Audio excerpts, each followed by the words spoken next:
Син, Берлин, Ulu hocamız İsmail Gasprinski'ye. Güneş ol evladım, güneş nur saçar. Nur üstünde nur ol, nur sırrını açar. Sırrını açsan senden cahiller kaçar. Söndürme evladım, birlik nurunu. Bunların temiz en coşkun sesini al. Rüzgarın serbest en saf nefesini al. Bardel elinin mis kokusunu al.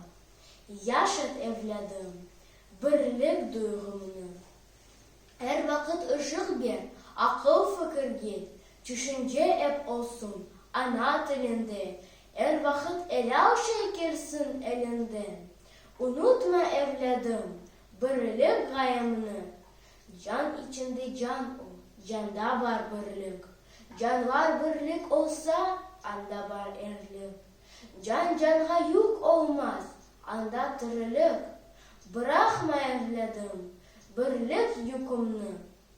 Alemde öz halkının sen misali ol. Bütün Türk aleminin sen lisanı ol. Turan dünyasının sen fidanı ol.